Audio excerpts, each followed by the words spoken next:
saludarles en esta mañana a todos quienes se han dispuesto a congregarse junto al pueblo de Dios. También nos gozamos con el aniversario de nuestro pastor Clever, su querida esposa, pero también el pastor Iván y Tania estuvieron de aniversario, así que yo les pido un aplauso. Iván, felicitaciones. Estuvieron esta semana también de aniversario, pero ese día mismo tuvimos que hacer algunas actividades y chévere. Gracias porque hay disposición de servir al Señor. Mis queridos hermanos, estamos en esta carta hermosa del apóstol Pedro. El pastor Iván nos había hablado de que quiénes somos nosotros, ¿no es cierto? Un pueblo escogido, separado para Dios. Nos habló mucho también de la elección, nos habló bastante de esa herencia inmarcesible que tenemos también cada uno de nosotros. La semana pasada estábamos viendo también parte del sufrimiento que es normal que los creyentes puedan atravesar, pero ese sufrimiento es corto. Como dice la misma Escritura, comparado a las glorias venideras, solamente por un poco de tiempo el sufrimiento. Y mis hermanos, después que el apóstol Pedro habla de todas estas verdades, quiénes somos, la salvación eterna que tenemos, entra a tratar ya en el versículo 13, en donde había dejado el pastor Iván, es en el versículo 12, y les invito a abrir en esta mañana 1 de Pedro 1 y vamos a leer del 13 al 17 en esta mañana, porque vamos a topar unos 3 domingos, a lo mejor estaremos trabajando en estos textos de la Escritura. 1:13, por tanto, ceñid los lomos de vuestro entendimiento, sed sobrios y esperad por completo en la gracia que os traerá cuando Jesucristo sea manifestado. Como hijos obedientes, no os conforméis a los deseos que antes teníais estando en vuestra ignorancia, sino como aquel que os llamó es santo, sed también vosotros santos en toda vuestra manera de vivir, porque escrito está: sed santos porque yo soy santo. Y si invocáis por Padre aquel que sin acepción de personas juzga según la obra de cada uno, conducíos en temor todo el tiempo de vuestra peregrinación. Oremos. Bendito Dios y Padre, gracias por tu santa palabra en esta mañana que la hemos podido abrir y recordar que somos llamados a responder a esa preciosa salvación que tú nos diste. ¿Cómo como creyentes debemos responder con sobriedad, responder con una esperanza clara en tus promesas, responder con santidad y responder con honra, honor y gloria a ti que te la mereces toda? Gracias por cada corazón dispuesto en esta mañana a escuchar tu palabra. Te amamos, Señor. Bendice a quienes nos están viendo también a través de las redes sociales y que tu palabra llegue también a su corazón y pueda hacer cambios en cada una de nuestras vidas. Te amamos, oh Dios, en Cristo Jesús. Amén. Como vemos, después de una salvación, después de esa manifestación de la Escritura en función de quiénes somos, la herencia que tenemos, ahora es como que vamos a aplicar cómo debemos vivir los que decimos que tenemos esa herencia en los cielos, los que decimos que somos salvos por pura gracia, aquellos que decimos que somos elegidos por nuestro Dios. El apóstol Pedro nos indica algunas cosas en el versículo 13 que nos vamos a referir en esta mañana. Nos vamos a referir a que la Escritura dice: ceñid los lomos, pero hay un conector gramatical que encontramos ahí. Por tanto, después de todo lo que ha dicho, por tanto, ceñid los lomos de vuestro entendimiento, sed sobrios y esperar por completo en la gracia que se os traerá, dice, cuando Jesucristo sea manifestado. Aquí estamos viendo una de las respuestas que debemos tener a esa preciosa salvación.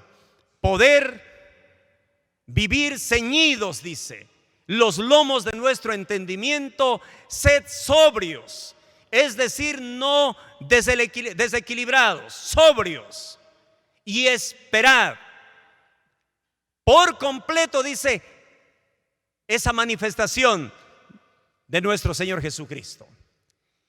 Mis amados hermanos, ya que ningún regalo es más grande que el perdón de Dios y la salvación en Jesucristo, nada puede demandar una mayor respuesta. Y vemos que en el versículo 1 al 12, bien trazado acá por nuestro amado hermano pastor Iván, el apóstol Pedro describió el lugar supremo de la salvación en el plan predestinado de Dios y explicó la maravillosa promesa de la herencia y proclamó también su grandeza. Entonces, ahora en el versículo 13, Pedro cambia el relato y empieza a trabajar en su exposición ya con imperativos, es decir, con acciones inmediatas que tenemos que hacer. Pasa a describir y a explicar la naturaleza de la salvación, a indicar qué obligaciones tenemos frente a esa preciosa salvación. ¿Qué responsabilidad tiene usted? ¿Qué responsabilidad tengo yo ante la salvación que Dios nos ha dado? Cada uno de nosotros tenemos responsabilidades. Y la primera dice, debemos disciplinar los pensamientos siendo sobrios. En el versículo 13 al inicio vemos dos frases que describen cómo los creyentes deben fijar su esperanza. Primero, Pedro les dice a los lectores, ceñid los lomos de vuestro entendimiento. Y mis hermanos, ceñid significa literalmente rodear y se puede referir a apretar un cinturón, amarrar una cuerda o asegurar algo que está preparándose para la acción inmediata. Eso es ceñir. En tiempos antiguos, mis hermanos, este concepto se refería a ceñirse la túnica. Usted sabe que las personas caminaban con túnicas largas, pero ponían la túnica acá, ceñían en el cinto para ellos poder desplazarse con mayor facilidad. Entonces, de manera metafórica, Pedro aplica este proceso a nuestro entendimiento. Nos insta a cada uno de nosotros, queridos hermanos, que somos creyentes, a tirar esos cabos sueltos, de todos esos cabos sueltos de sus vidas, y quiere que seamos disciplinados en nuestros pensamientos. Recuerde que como pienso, así actúo. Mi amado hermano, la mente es una cosa tan maravillosa. Con ella podemos memorizarnos preciosos pasajes de la Escritura, así como podemos meditar en ellos descubriendo sus magníficas verdades. Tú puedes discernir entre lo verdadero y lo falso. Desgraciadamente, muchos cristianos de hoy en día no están ejercitando sus mentes para servir a Dios. A veces, mis amados hermanos, estamos permitiendo que otros piensen por nosotros. Algunos leen un libro y encuentran ahí su teología. No se tomarán la molestia de estudiar la palabra de Dios. Si un orador muy efusivo les explica algunas cosas y usted se cree fácilmente sin ir a verificar en la Escritura si eso es verdad, usted no está disciplinando sus pensamientos.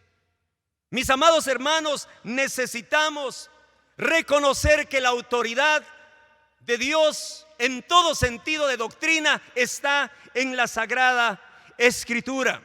Hay muchas verdades bíblicas que hoy se quieren desconocer. Se quiere decir que Génesis es un mito. Se dice muchas cosas en cuanto a la Escritura.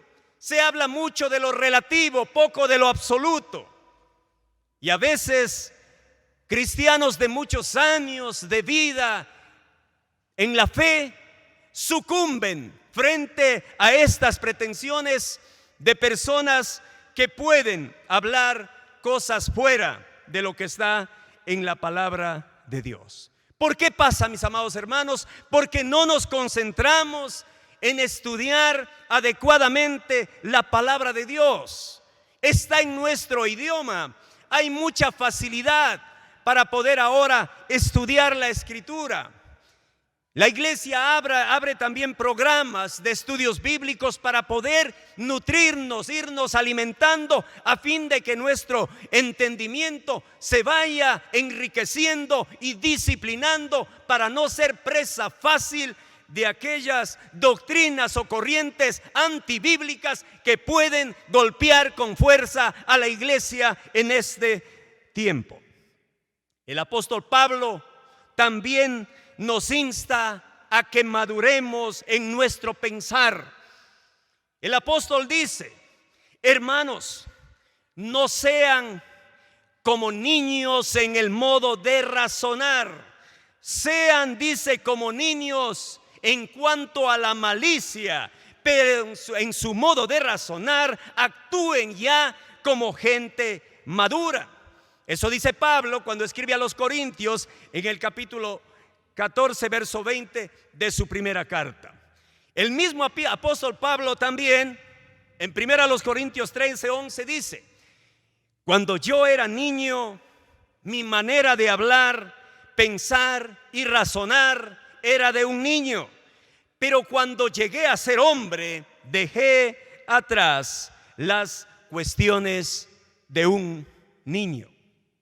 Y el mismo apóstol Pablo dirige también en la carta a los Romanos 12:2 y dice: no os conforméis a este siglo, sino transformaos por medio de la renovación de nuestro entendimiento, para que comprobéis cuál sea la buena voluntad de Dios, agradable y perfecta. Hay una sintonía entre el apóstol Pedro y el apóstol Pablo, porque la Escritura, mis hermanos, nos llama a vivir bajo prioridades escriturales. El Señor Jesús en Mateo 6:33 muy claramente nos dice: mas buscad primeramente el reino de Dios y su justicia, y todas estas cosas serán añadidas. Mis hermanos, debemos desenredarnos de los estorbos pecaminosos del mundo. El apóstol Pablo quería mucho a su discípulo Timoteo, un joven que estaba siendo discipulado por él, que lo había dejado en un liderazgo. Y el apóstol le dice justo lo que el pastor Iván hacía referencia el domingo anterior en cuanto al sufrimiento. Tú pues sufre penalidades como buen soldado de Jesucristo. ¿Va a haber sufrimiento? Sí, va a haber sufrimiento. ¿Vamos a tener dificultades? Sí, la vamos a tener dificultades. Y ahí es cuando, mis amados hermanos, alguna persona dice: ¿y dónde está tu Dios? Que no te libra de esta situación difícil. Y ese ¿dónde está tu Dios? De un escéptico puede taladrar nuestro pensamiento, y por el sufrimiento podemos echar a perder todo la confianza que hemos tenido en nuestro Dios. Pablo le dice a este joven Timoteo: tú sufre penalidades, pero como buen soldado de Jesucristo. Porque dice: ninguno que milita en esta milicia de Jesucristo se enreda en los negocios de la vida a fin de agradar a aquel que lo tomó por soldado. ¿Quién le tomó por soldado a usted, mi amado hermano? El Señor Jesucristo.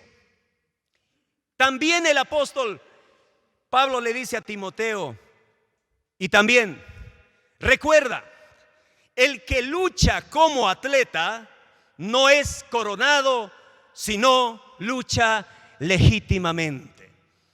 La vida cristiana es como una carrera, pero es coronado aquel que no se sube a la vereda, aquel que corre por donde le han trazado la ruta de la maratón, aquel que no incumple las reglas puestas en la maratón. Ese es coronado, dice Pablo. Así que dice que el que lucha como atleta no es coronado, sino lucha legítimamente. Mis hermanos, debemos llevar entonces una vida justa, piadosa, en vista de la futura gracia que acompaña al regreso de nuestro Señor Jesucristo. Y hay una porción hermosa en Lucas 12:35, dice: estén ceñidos vuestros lomos y estén vuestras lámparas encendidas, hermanos. Debemos estar como que hoy viene Jesucristo, pendientes, encendidas las lámparas, no como aquellas viudas insensatas, mujeres que no estuvieron listas cuando vinieron a ver a ellos, vinieron por ellos. Debemos encender las lámparas. Debemos, mis amados hermanos, poner la mira en las cosas de arriba, no en la de la tierra. Porque dice el apóstol: habéis muerto y vuestra vida está escondida con Cristo en Dios. Cuando Cristo, vuestra vida, sea manifestada, entonces vosotros seréis manifestados con Él en gloria. Qué porciones de la Escritura hermosas que nos instan, hermanos, a vivir preparados, a vivir dejando a un lado esas cosas que vienen a dañar nuestra mente. Cualquier situación que puede filtrarse y venir a dañar nuestros pensamientos.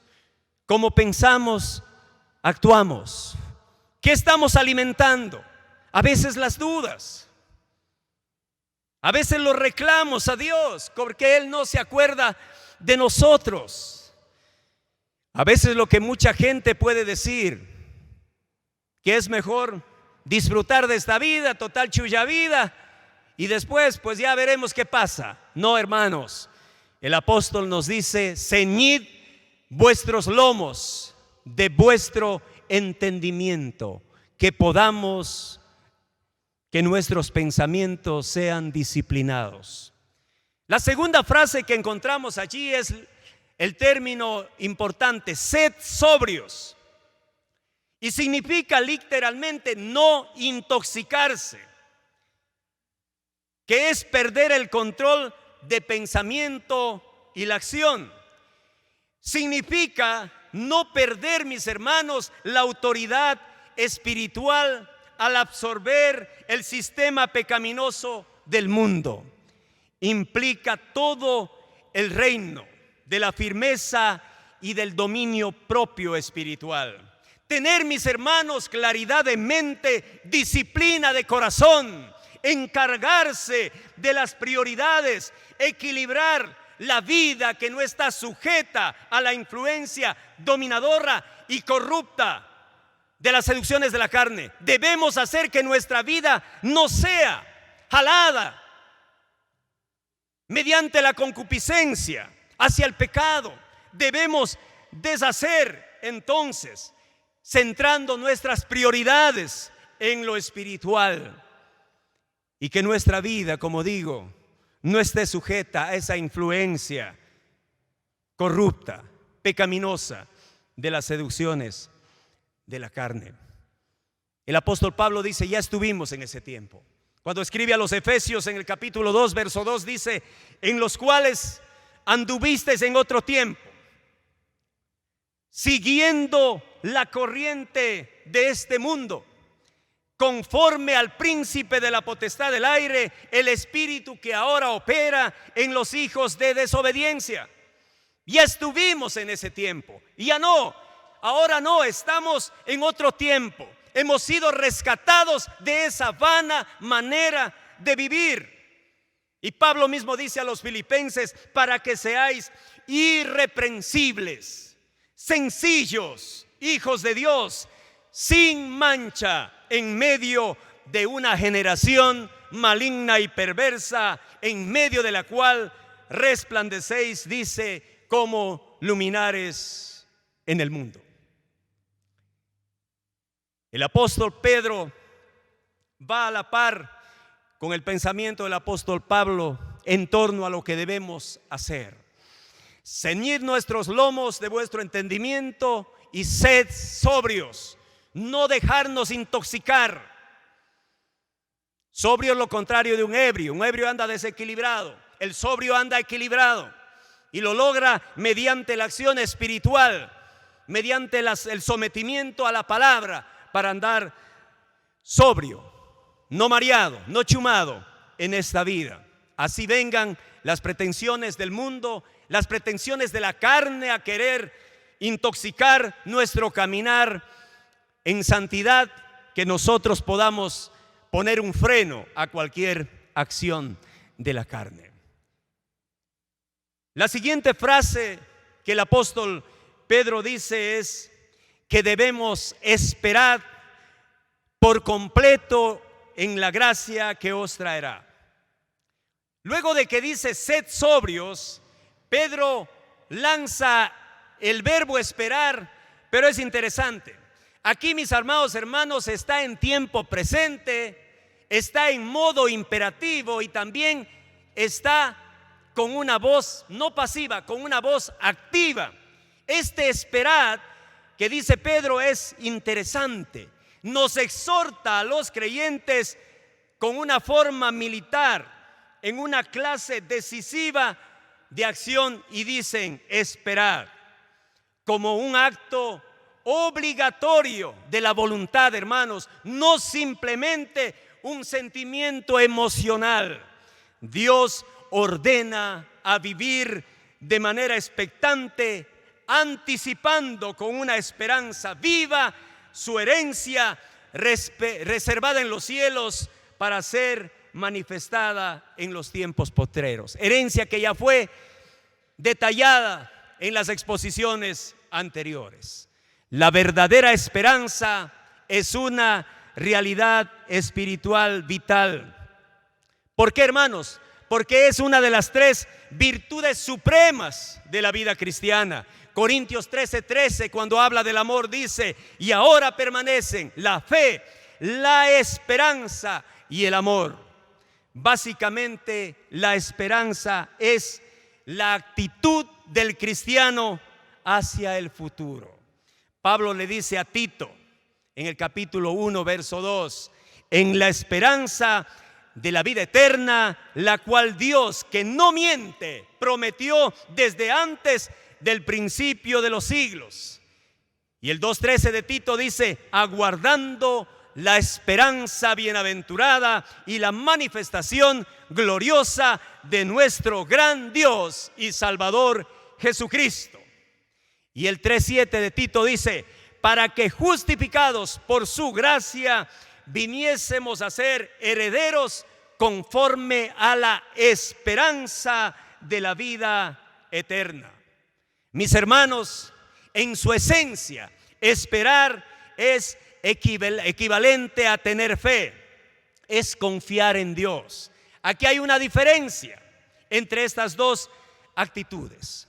La fe consiste en confiar en Dios en la actualidad, mientras que la esperanza es la fe futura. Confiar en Dios lo que está por venir. La fe se apropia de lo que Dios ya ha dicho y ha hecho a través de su palabra revelada. Y la esperanza, en cambio, anticipa lo que Él hará, lo que Él ha prometido, lo que vendrá. Y cuando dice el apóstol Pedro, por completo, significa que nosotros debemos esperar la manifestación gloriosa de Jesucristo sin reservas. También se puede traducir plenamente o perfectamente. Los cristianos entonces, hermanos, no deben esperar a medias o de manera indecisa, sino con firmeza, sin ninguna ambigüedad o duda respecto a las promesas de Dios. Y el Dios de esperanza os llene de todo gozo y paz en el creer, para que abundéis en esperanza por el poder del Espíritu Santo. Entonces, mis hermanos, somos llamados a esperar. Y la esperanza está en la misericordia y la fidelidad de Dios. Él nos proporcionó la salvación en Cristo, la cual resultó en el perdón de todos nuestros pecados, pasados, presentes y futuros, y en la transformación que experimentan al pasar del reino de las tinieblas al reino de su amado Hijo, al reino de la luz. Mis hermanos, Dios ha sido fiel en el pasado, lo está siendo hoy, fiel con su pueblo en el presente, y seguirá siendo fiel sin variar, porque Él no cambia a todas las promesas que Él ha manifestado.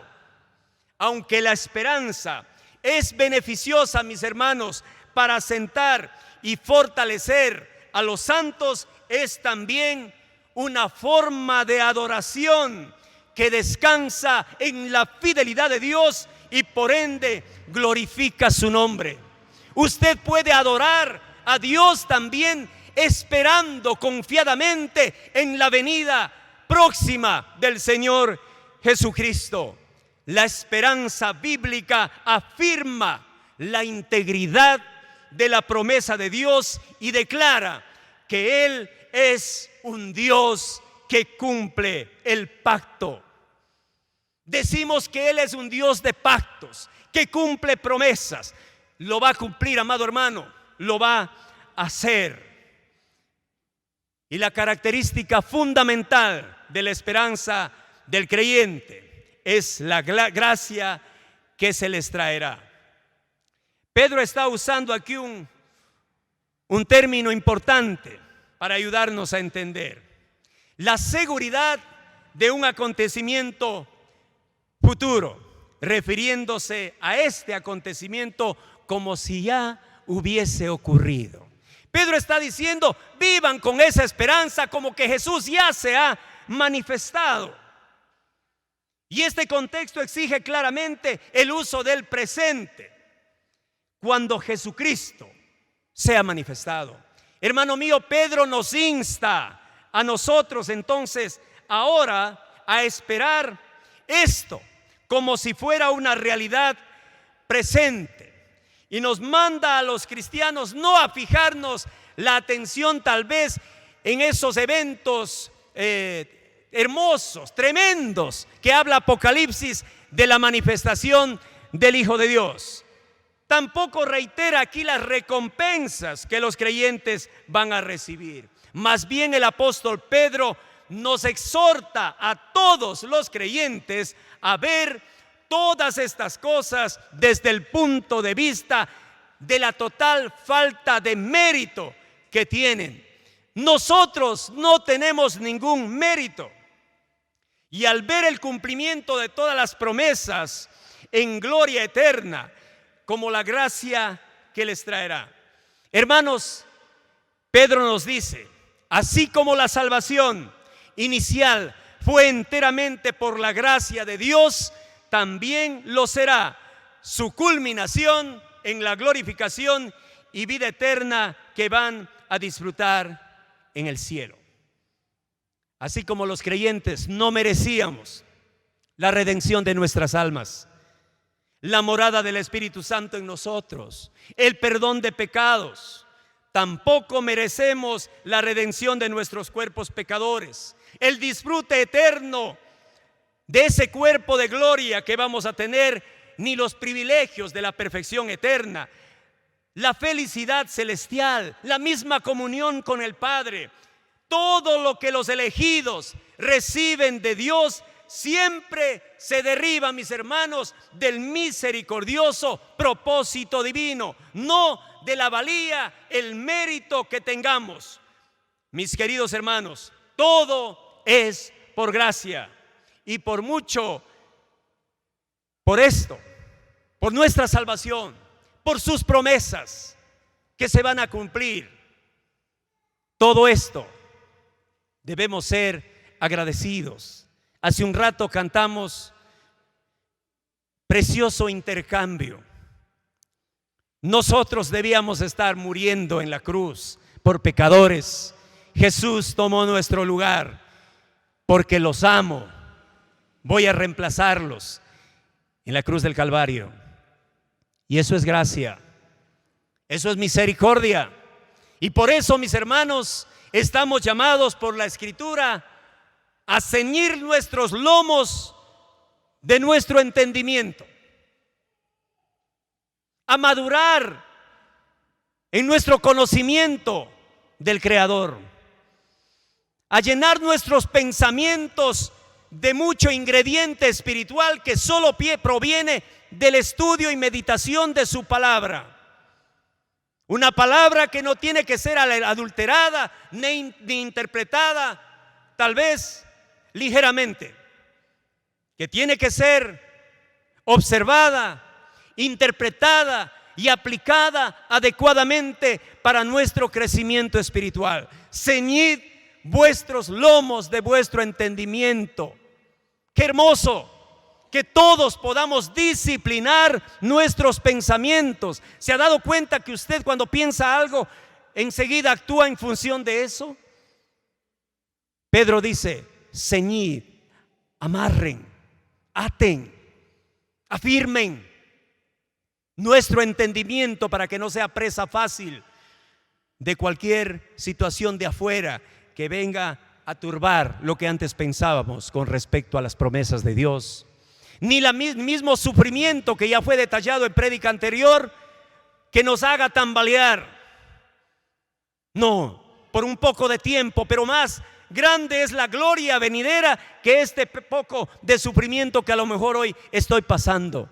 Que nadie nos maree, que nadie nos saque de allí. Por eso dice: sean sobrios, equilibrados. Todas esas toxinas que vienen de afuera, contrarias a lo que dice la Escritura, debemos poner un freno. Cuidad, pues las zorras echan a perder la mies, esa mies que está en cierne. La zorra quiere hacer comer uvas, no encuentra uvas, encuentra flores. Se cayeron las flores, no hay cosecha de uvas en el viñedo. A veces esas situaciones nos hacen que perdamos el gozo, la alegría de vivir una vida cristiana adecuada, y empezamos a flaquear, empezamos a apartarnos de Dios. La Biblia hoy te dice: sean sobrios y esperen, como que ya viene Jesucristo, con expectativa, con gran deseo de mirar la manifestación gloriosa de nuestro Señor Jesucristo. No como aquellos que dicen: ¿cuándo vendrá? Dicen que ha de venir. No, Pedro les dice: esperen. Y ese esperar está bien conjugado allí, como que ya se ha dado el evento. Vivan de esa manera. Y completo hablaba de completamente, dedicados a estar esperando. ¿No cree que el apóstol nos llama entonces a cómo responder? Usted me dice ahora: ¿cómo puedo yo responder ante esa grandiosa salvación que Dios me ha dado? La primera cosa: sean, como dice la Escritura, ciñan vuestros lomos de vuestro entendimiento, sean sobrios y esperen, activos, la venida y la manifestación gloriosa de nuestro Señor Jesucristo. Luego va a decir: con santidad, porque el siguiente texto nos habla de ser santos porque yo soy santos. Y luego va a hablar también de que ese Dios merece nuestra honra y nuestra gloria. Hoy nos hemos centrado, mis hermanos, en ceñid los lomos de nuestro entendimiento, en sed sobrios y esperad activamente, deseosos de la manifestación gloriosa de nuestro Señor Jesucristo. Mis hermanos, que nadie nos haga tambalear en la fe, en la esperanza que tenemos en nuestro Dios. Puestos de pie, mis amados hermanos, vamos a pedirle que el Señor nos ayude a responder adecuadamente a esa preciosa salvación que Él nos ha dado. Dios de la gloria, queremos en esta mañana darte gracias por tu exhortación. Creo que a cada uno de nosotros en esta mañana nos exhortas a que podamos disciplinar nuestros pensamientos. Tú, oh Señor Jesús, dijiste claramente acerca de los ojos, qué está ingresando por nuestros ojos y a lo mejor por nuestros oídos, y llevando a nuestro cerebro y a tambalear y ahí nuestra fe que hemos puesto en ti, y a veces nos puede llevar cautivo hacia cualquier situación. Bendito Dios, permite que tu iglesia madure, crezca en el conocimiento de tu palabra, para que no seamos niños fluctuantes, llevados por doquier, por cualquier doctrina, como dice tu palabra. Permite que cada uno de nosotros podamos disciplinar nuestros pensamientos. Permite, Señor amado, y ayúdanos a poder ser sobrios, a descartar cuestiones que nos intoxican espiritualmente, a alejarnos de cosas que nos están llevando, nos están dañando nuestra relación contigo. Incluso, bendito Dios, a romper ligaduras que tenemos con grupos, con personas que a lo mejor están desconociendo tu sagrada escritura. Y bendito Dios, ayúdanos con gozo a estar expectantes de tu segunda venida, a esperar como que ya se da tu precioso aparecimiento en gloria. Y gracias, bendito Dios, te damos, porque todo esto es por pura gracia y misericordia tuya. Bendice a tu pueblo, querido Dios. Bendice a cada uno de los hermanos que han hecho lo mejor en esta mañana, venir a congregarse obedeciendo tu palabra. Bendice a quienes están también a través de los medios digitales conectados con nosotros. Que tu palabra sea también trabajando en ellos, tu Santo Espíritu trabajando en ellos, haciendo de cada uno de ellos hombres y mujeres que estén firmes, que maduren en sus pensamientos y hayan alcanzado también la madurez espiritual de sujetarse a tu Sagrada Escritura. Gracias por cada corazón dispuesto en esta mañana, Señor. Yo te ruego que nos ayudes al salir de este lugar a empezar a cumplir este precepto escritural, a controlar nuestros pensamientos, a poderlos ceñir, a poderlos disciplinar. Y ayúdanos, oh Dios, a ser sabios con quienes andamos, con quienes conversamos, qué es lo que hablamos, qué es lo que decimos, qué es lo que pensamos. Bendito Dios, mientras esperamos tu manifestación gloriosa, queremos ser un pueblo que vive en obediencia, queremos ser un pueblo que vive de una forma diferente, esperando que tú llegues. Pero mientras eso sucede, Señor amado, que seamos personas maduras en la fe, disciplinados nuestros pensamientos y siendo sobrios. Ayúdanos, oh Dios bendito, no es fácil. Hay mucha presión social. A cada rato tenemos que enfrentarnos con situaciones. Ayuda a los hermanos que están en las instituciones públicas. Dale sabiduría para saber cómo actuar. Guárdales, cuídales de cualquier pretensión de personas que no te conocen, de hacerles trastraviar tal vez a ellos en sus convicciones. Que tú les guardes, bendito Dios, a todos y cada uno de nuestros hermanos en la fe. Gracias por poder confiar en ti. En el precioso nombre de Cristo Jesús. Amén y amén.